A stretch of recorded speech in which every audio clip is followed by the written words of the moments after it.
வணக்கம் நண்பர்களே. தமிழக பாஜக யார் தலைவர் அப்படின்னு மிகப்பெரிய ஒரு சர்ச்சை இருக்கு. யார் தலைவர்? தமிழக பாஜகவுக்கு நயினா நாகேந்திரன் தலைவர்.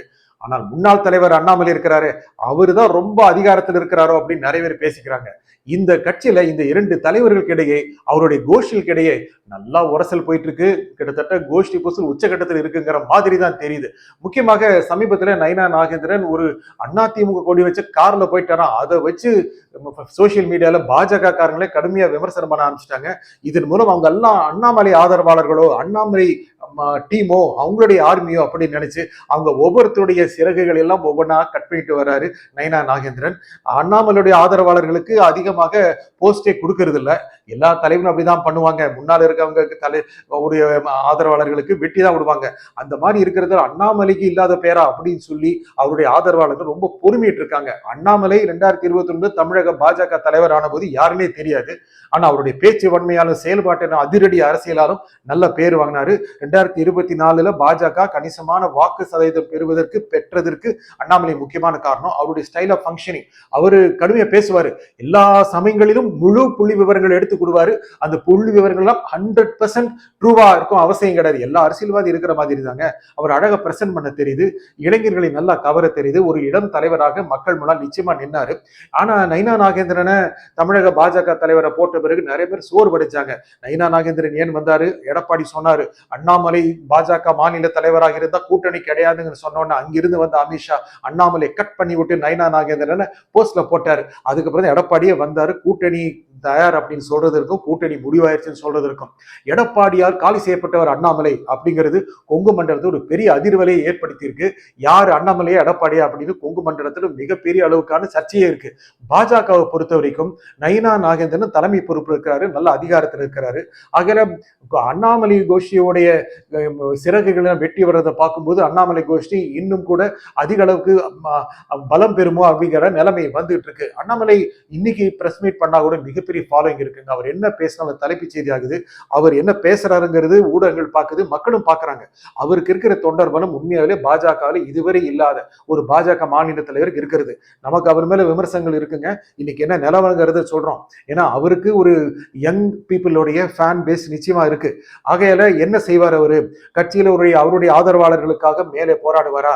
மாநில தலைவர் பதவி இழந்த பிறகு அவருக்கு எந்த பொறுப்பும் கொடுக்கப்படவில்லையே. சில மாநிலங்களுக்கான பொறுப்பாளர் அவர் இருக்காரு, இல்லைன்னு சொல்ல முடியாது.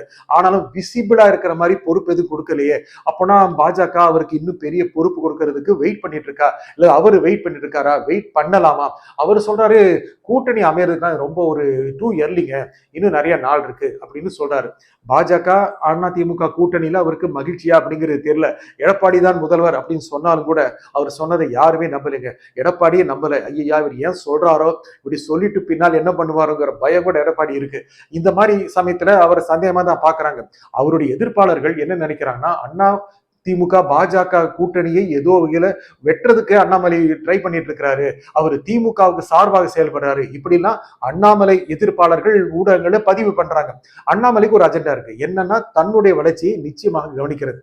அதுல எந்த தவறும் இல்லை. அவர் ரொம்ப ஒரு டைனமிக் லீடரா இருக்கிறதுனால அவருக்கான வாக்கு வங்கி கிட்டத்தட்ட 4 முதல் 5% இருக்கும் அப்படிங்கிறது ஒரு பேச்சு இருக்கு.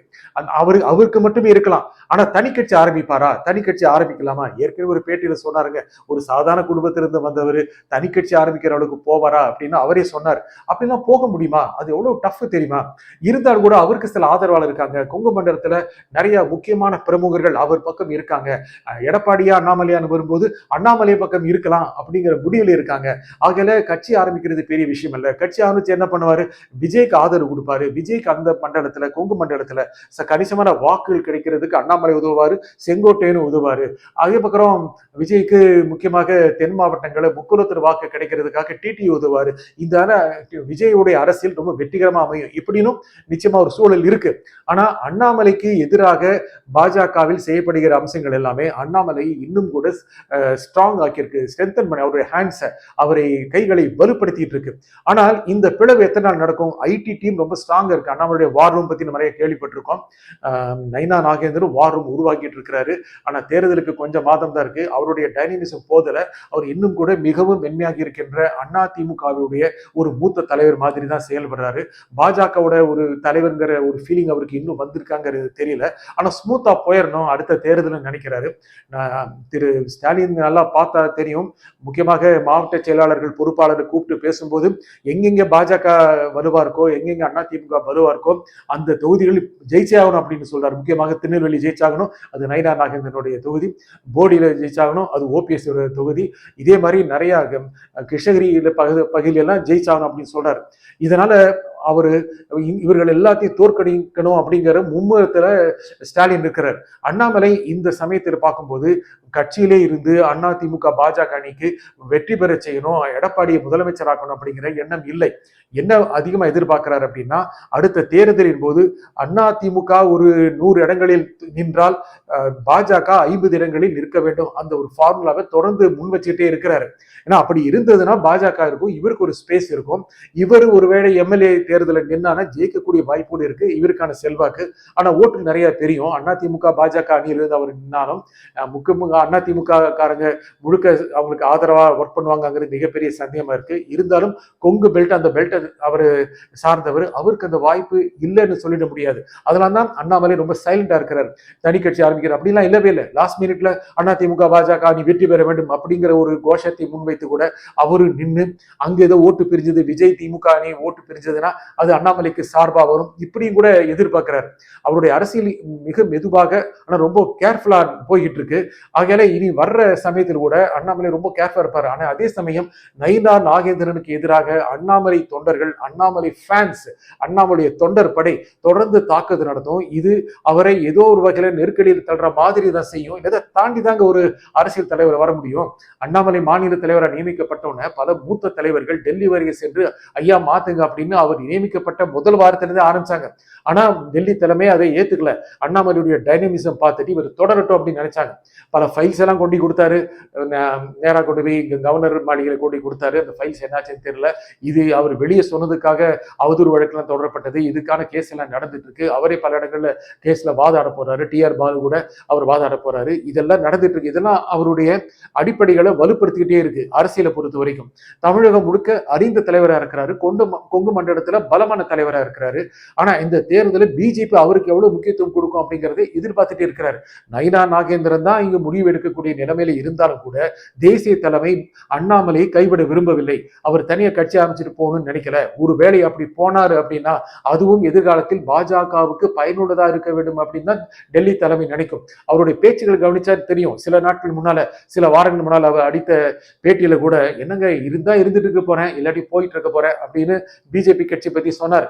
அப்படின்னா இருப்பாரு போயிடுவாருங்கிற மாதிரி அவர் சொல்லிட்டாருல்ல.